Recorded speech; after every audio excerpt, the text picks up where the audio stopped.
Olá pessoal, tudo bem com vocês? Ale Brasil falando. E hoje eu quero compartilhar com vocês um diagnóstico de bloqueio de permissão.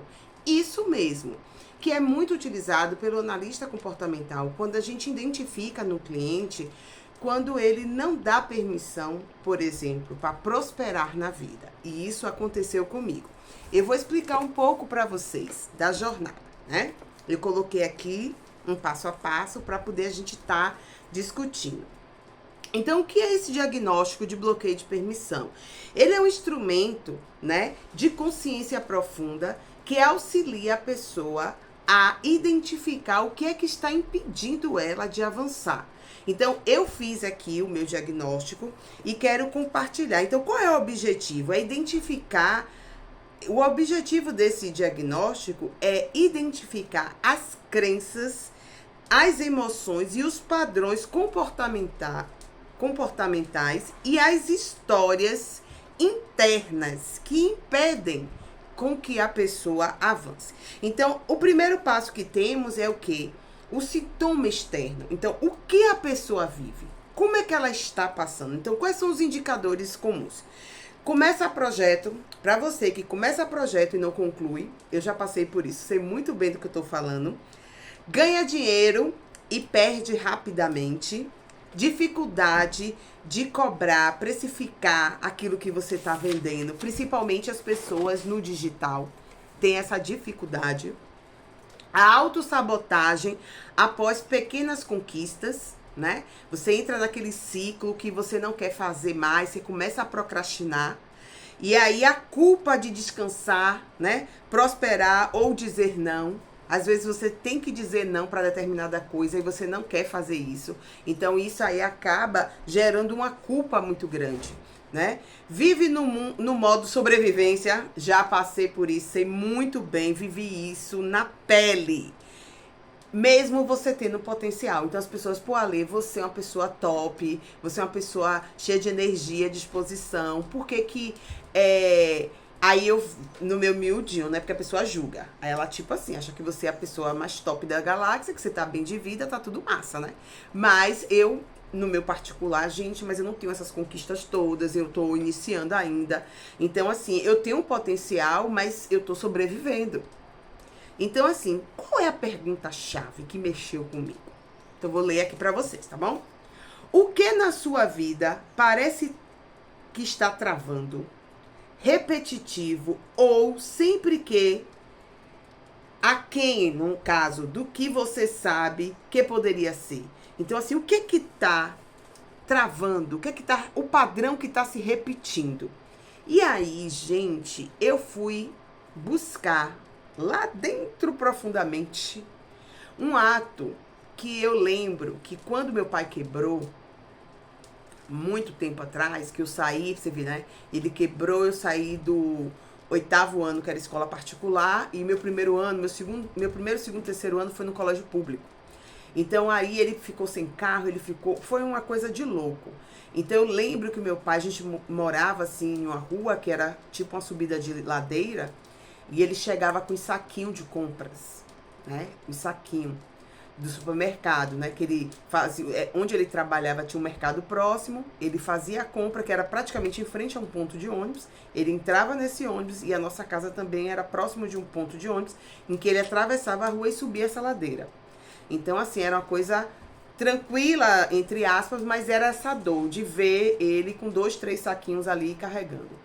E aí, isso começou a se repetir na minha vida. Eu chegar aqui em casa, de ônibus, com 2, 3 saquinhos de compras.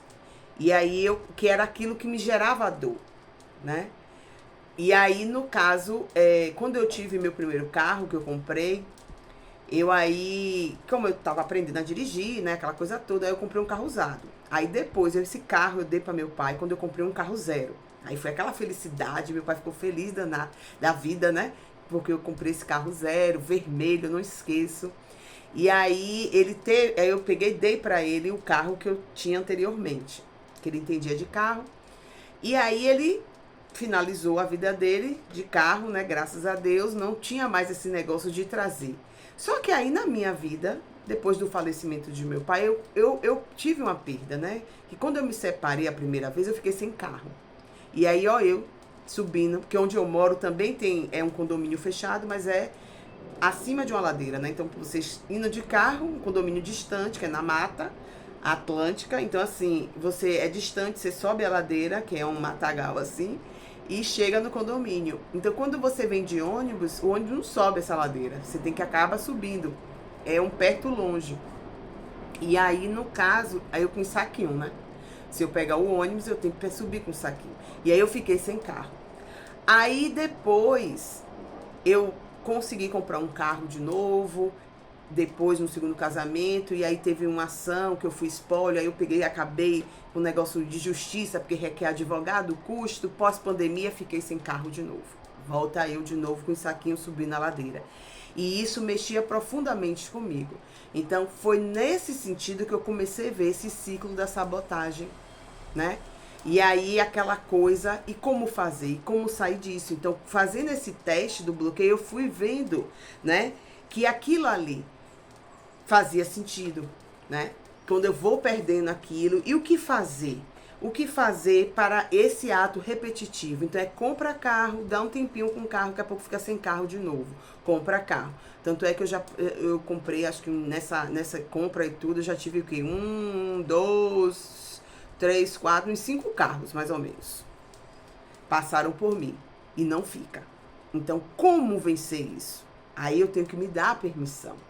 Porque eu comecei a ver o quê? Aí vem os sintomas internos. O que a pessoa sente, né? Que vem a emoção. Então, aqui, ó. A culpa por querer mais, o medo de decepcionar alguém, o medo de ser julgada, rejeitada e abandonada. Então, eu fui ver que ao longo dessa história de ganha carro, perde carro, aconteceu a separação, então aquela rejeição, o medo, então tudo vai acontecendo e você vai vendo que vai tendo as marcas, né? Você vai absorvendo aquilo.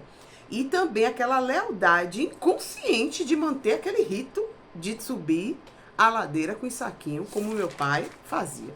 Então, assim, você vê que o bloqueio é algo inconsciente e você precisa destravar. Então, o que você sente quando imagina ter mais dinheiro, liberdade e reconhecimento? Aí eu fui mais a fundo, porque eu comecei a associar que eu ia sentir, se eu tivesse dinheiro, liberdade e reconhecimento, uma felicidade extrema. Porque aí eu comecei a observar que eu gostava muito, quer dizer, eu ainda gosto, né?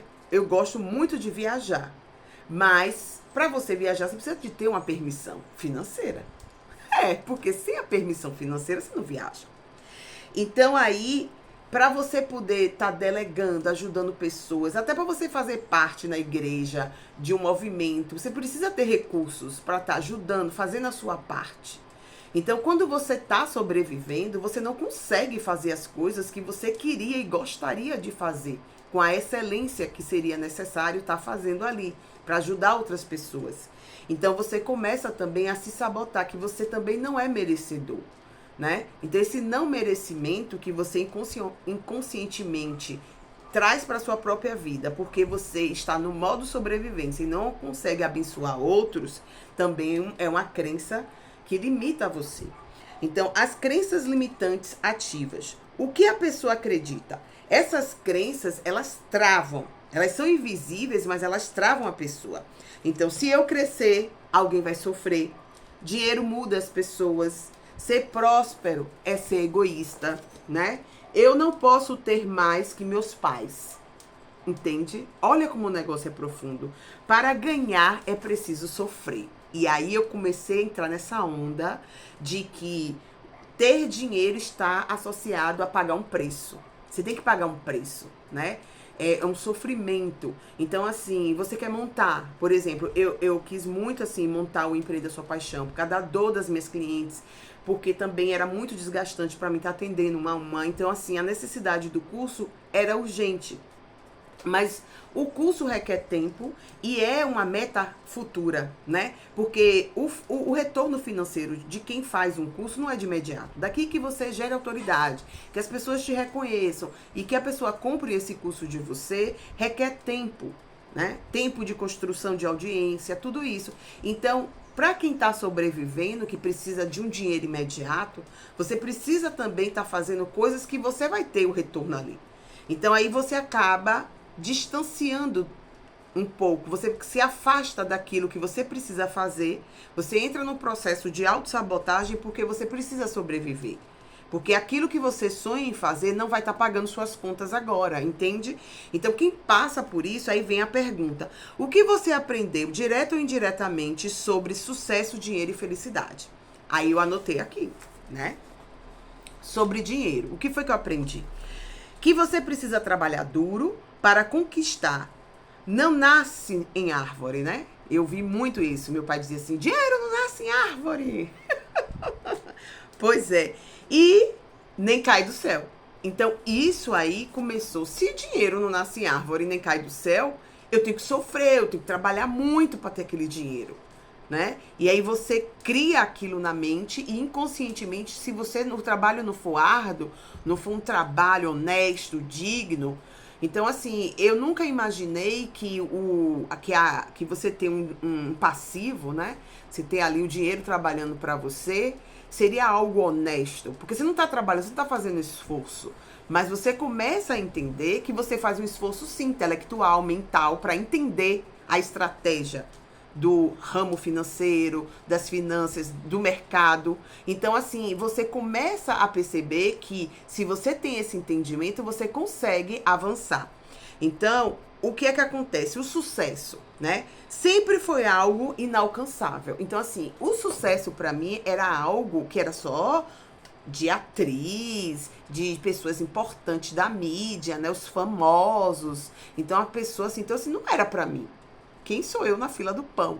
Então, você não tem o merecimento. Então, assim, você não é merecedora. Uma pessoa que aos 15 anos queria ser presidente da República, né? Uma pessoa negra, apesar de estudar colégio particular, né? Com 15 anos ainda. Mas, assim, você, que foi justamente a transição, né? Dos 16 já estava na rede pública, né? Quer dizer, dos 15 para os 16. Então, assim, você tem a vontade de ser presidente da República. Mas aí vem a questão. O preço que você tem a pagar para estar ali, né? Aquele sofrimento. Será que você é merecedora? Você é uma simples estudante que o pai quebrou agora, que não tem mais recursos? Então, assim, aquilo não é para você. O sucesso não é para você. O sucesso são para aquelas pessoas que têm talento, que as pessoas foram descobertas, pessoas que fazem algo até engraçado, né? Para estar ali na mídia, que tem um brilho próprio.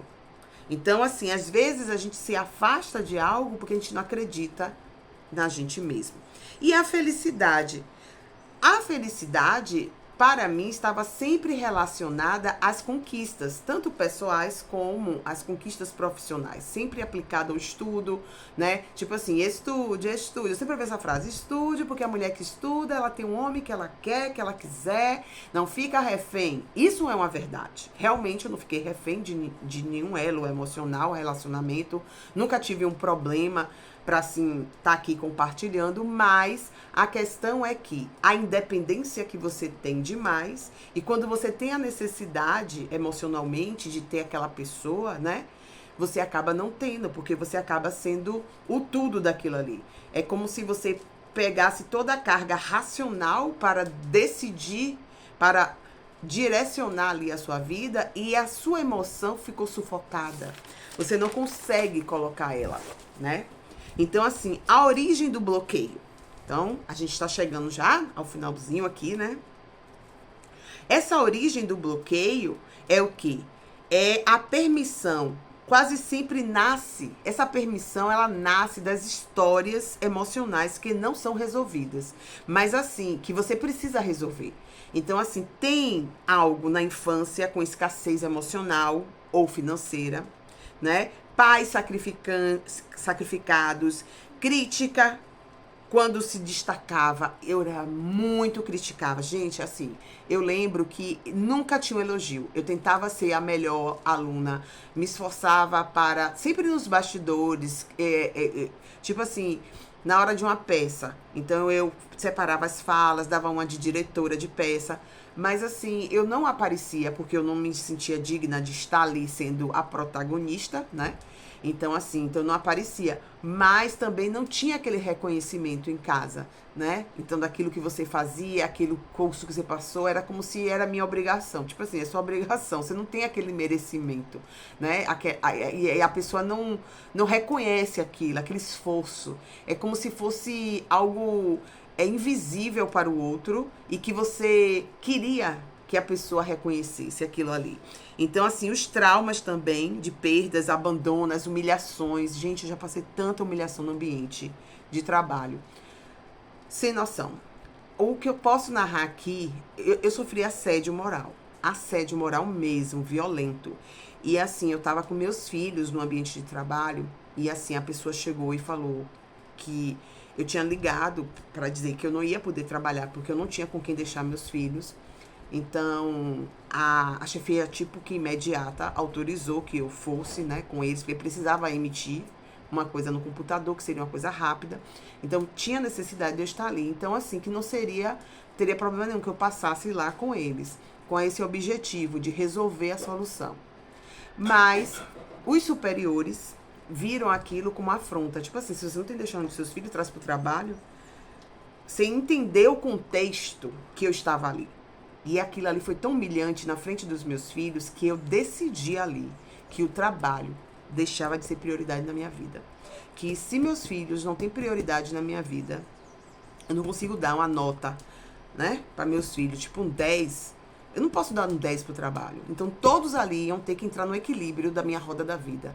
Tipo assim, eu dar 5 para todo mundo, é 7 para todo mundo, né? Ninguém ia chegar ao 10, é 7 para todo mundo. Porque eu sou uma só e não posso me virar nos 30.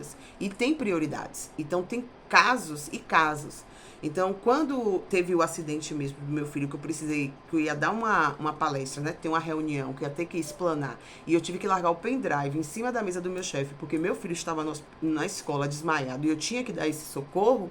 Então, tudo muda, porque você é mãe. Então, assim, a gente precisa trabalhar? Precisa. Foi aí que nasceu essa vontade de ajudar mães empreendedoras, né? O Empreenda Sua Paixão vem disso, dessa dor. Então, a gente precisa estar voltada. Então, também ambientes religiosos e culturais punitivos. Então, às vezes, você não quer falar determinada coisa porque, tipo assim, eu como graduada em fisioterapia, dos exercícios respiratórios, né, tá me alongando numa bola suíça, ser confundido por causa da cultura, da religião ou de alguma espiritualidade, que eu tô praticando algo que não condiz com a filosofia que eu prego da minha espiritualidade.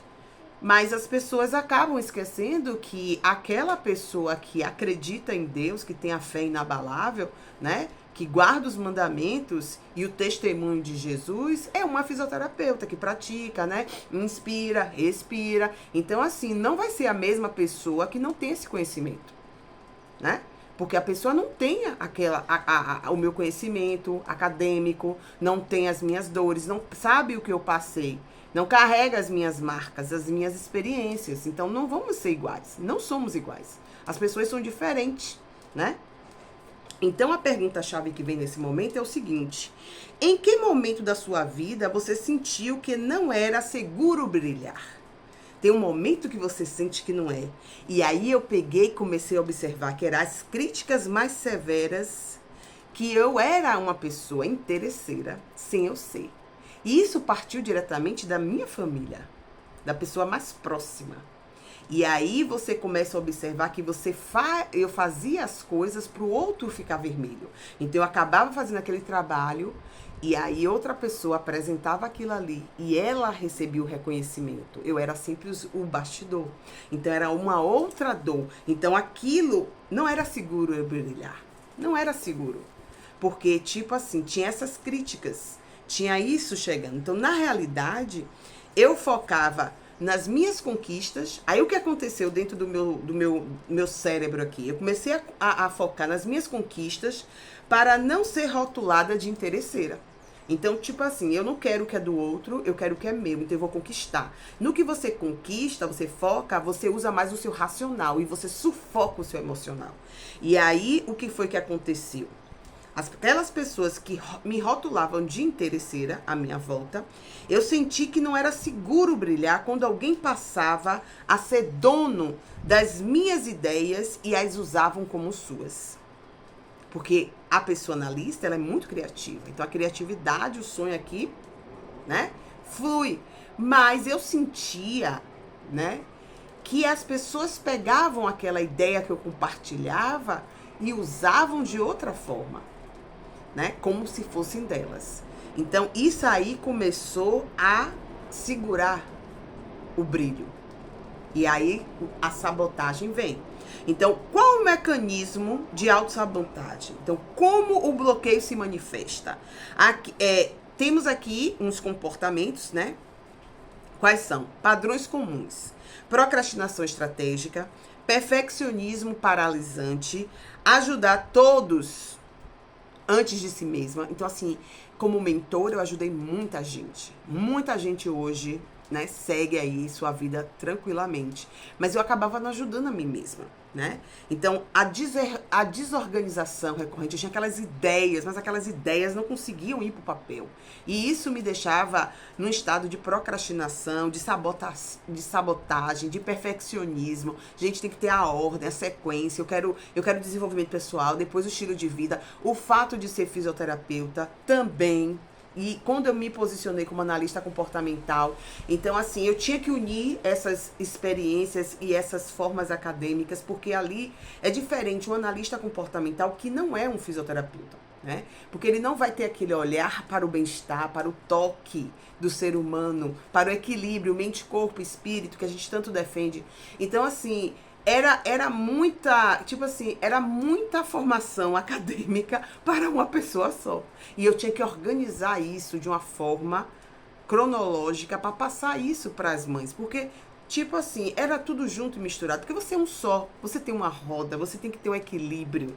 E você precisa manter esse equilíbrio, tanto na vida pessoal e profissional. E isso requer que você consiga observar a sua vida de forma sistemática, como um todo maior, né? Então, qual é a pergunta? O que você faz repetidamente que te afasta da vida que deseja? E aí eu fui parar para analisar. O que é que eu tô fazendo aqui toda hora repetir? Eu me punia. Eu me punia porque eu queria deixar de existir. Gente, isso era tão profundo. Eu ia destruindo, tipo assim, vou explicar melhor.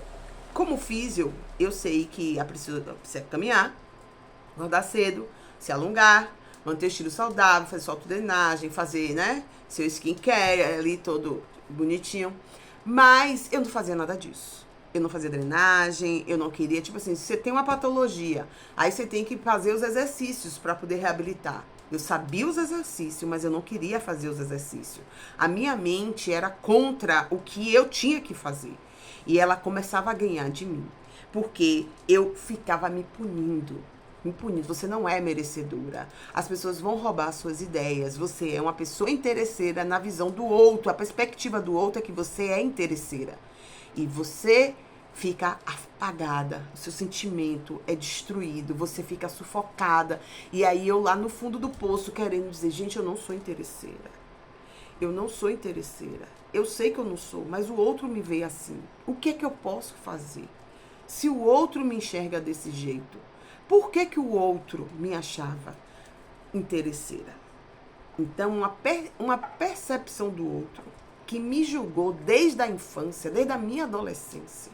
Pessoas próximas, família, que era para dar amor, carinho, me julgava como interesseira e criou esse bloqueio enorme na minha vida. Ao ponto de eu querer me destruir. Não ao ponto de eu querer cometer algo tipo um suicídio. Não chegava tanto, né, gente? Mas de você se sabotar ao ponto de se destruir aos poucos, né? Então, como é o teste da permissão? Então, eu vou estar aqui falando uma frase que você que está assistindo isso agora pode estar passando pelo que eu passei, né? E assim, eu quero que você complete essa frase, porque depois você vai ver se não vai fazer sentido. Então, vamos lá. Se eu tivesse uma vida próspera, E aí, completa você. Pode pausar o vídeo para responder. Pronto. Então, se você respondeu, eu, Alessandra, coloquei assim, seria a pessoa mais feliz desse mundo, né? Porque se eu tivesse uma vida próspera, eu seria a pessoa mais feliz desse mundo. Não sei se sua resposta foi parecida com a minha, mas foi isso que eu coloquei aqui. Vamos para a segunda. Eu não posso ser próspera porque eu não faço por onde e eu não plantei, então eu não colhi. Foi o que eu respondi. E você? Respondeu o quê? Qual que veio logo na sua mente? Então, assim, se eu ganhar mais dinheiro, o que pode acontecer de ruim? Aí eu respondi. Responde aí primeiro. Dá uma pausa, porque agora eu vou dar minha resposta. Ser julgada como miserável. Agora, com razão. Por quê? Se eu entendo que as pessoas me julgam como pessoa miserável, porque eles acreditam que eu tenho, que eu não tenho, e me julgam como interesseira, por eu ser assim, por eu não estar podendo fazer o que eles acreditam que eu poderia, que eu sei que não posso estar fazendo no momento, então aí o que acontece? Eu sou uma pessoa miserável. Então, se eu ganhar mais dinheiro, o que pode acontecer de ruim? A confirmar o que as pessoas já pensam. Mas o fato de eu não ter o dinheiro, a pessoa faz um julgamento errado da minha pessoa. Porque eu não ajudo porque eu não posso, não é porque eu não tenho. Agora, imagine eu tendo dinheiro. Então, eu sou uma miserável mesmo. Não ajuda porque não quer. Então, vocês começam a perceber que isso é tão profundo que o que foi que eu aprendi? A resposta emocional, essas primeiras respostas que foram dadas, foi logo quando eu fiz de imediato. Eu não usei a racionalidade. Eu fui totalmente emotiva. Então, as respostas emocionais são as mais importantes para você estar avaliando, né? Então, assim, para ser feliz tem que ter dinheiro. Então, isso ficou registrado aqui no meu teste da permissão. O dinheiro vem com o sofrimento. Você precisa trabalhar arduamente para ter aquele dinheiro. E ser julgado pelos outros. Então, o medo do julgamento, né, passou a ser aquela medida. Então, o que acontece? Qual é o indicador final para esse bloqueio? Então, considere o seguinte. A pessoa quer prosperar, sabe como prosperar, tem capacidade, mas inconscientemente se impede de receber, né? De estar sustentando ali e de expandir. Então, é isso que acontecia comigo. Então, assim, eu sabia como prosperar, eu sabia o caminho, mas eu não permitia, porque eu queria apagar aquilo. Eu queria me autodestruir na jornada, inconscientemente falando. Então, eu particularmente sei que prosperar, né? Eu sei como prosperar, mas algo me impede de receber, de sustentar ou expandir. Tá aqui escrito. Então, o que foi isso? Aí, quando você vai mais a fundo, então, assim, eu sou uma pessoa boa. Eu me considero uma pessoa boa. Eu sou mãe de 3, amo meus filhos, né? Me preocupo com as pessoas, com minhas alunas, minhas clientes. Mas algumas pessoas do meu ciclo me viam como uma mulher má. Eu era a rainha má. A pessoa me identificou como a rainha má. E eu querendo ser Branca de Neve. E eu sendo Branca de Neve, né? Na minha cabeça eu sou Branca de Neve. Mas o mundo me vê como a rainha má. Pensa aí como é que eu não fiquei. Então, assim, a falta de amor, né? Por parte daquela pessoa que deveria te amar genuinamente, acabou me anulando. Anulando a minha existência. Inconscientemente, essa falta de amor fez com que eu entrasse num juízo. E aí, o que acontece? Quando meu pai morre, né? Eu estava fazendo um teste no período do carnaval para poder trabalhar, né? Na área de saúde, para não sei o quê. Estava fazendo um treinamento, aquela coisa toda. Eu até iria fazer o trabalho, mas com o quadro dele piorando, eu tive que desistir, né? Mas aquela coisa que a pessoa me julgou e disse que aquela pessoa que eu tinha o maior respeito, amor, dedicação e que me via como a menininha dos olhos, né? Do coraçãozinho dele ali, a filha do orgulho, a filha das conquistas pessoais, profissionais, aquela menina que batalhava, aquela relação pai e filha genuína. Então a pessoa disse assim, seu pai, eu não consegui me despedir dele, né? Até ele perder a consciência, quando ele foi para UTI, ele estava no quarto, aí complicou, foi para UTI. Então eu não consegui estar nesse momento ali, que foi muito rápido. Então eu me despedi dele já na UTI, já ele meio que inconsciente, só me ouvindo. Mas ele não falava mais. E aí eu preferi ficar com a frase da pessoa, de que eu era uma filha interesseira e não estava com ele naquele momento. Que não foi ele que verbalizou isso. Mas essa pessoa que verbalizou isso, ela roubou todos os meus sonhos. Ela destruiu todas as minhas conquistas. E ela me tornou uma pessoa sem merecimento. Ao ponto de eu desistir do trabalho que eu estava fazendo. Ao ponto de eu renegar aquele dinheiro. Ao ponto de eu fazer escolhas que tornaram inconsciente. Mas aí, com esse teste da permissão, eu vi que eu tinha que ficar com as últimas palavras que saíram da boca do meu pai. Que eu era filha amada, que eu era filha de orgulho. E não o que a pessoa que sempre colocou você para baixo, que sempre lhe criticou, quis que eu soubesse que era o que ele pensava. Então, até quebrar isso e me tornar quem eu sou hoje, levou muito tempo. E isso pode estar acontecendo com você. E é por isso que eu vou lhe dizer agora, se permita se conhecer. Se permita desbloquear. O bloqueio inconsciente, esse bloqueio de permissão, ele faz com que você não prospere. É algo que a pessoa acha assim que é karma, que é isso. Não é. Não é algo espiritual. É algo que o seu cérebro bloqueia. E você precisa da ajuda de uma pessoa que tem uma experiência para te ajudar. Então, assim, não é questão de fé inabalável. É questão de você se permitir fazer a coisa acontecer. Beijo no coração, até o próximo vídeo.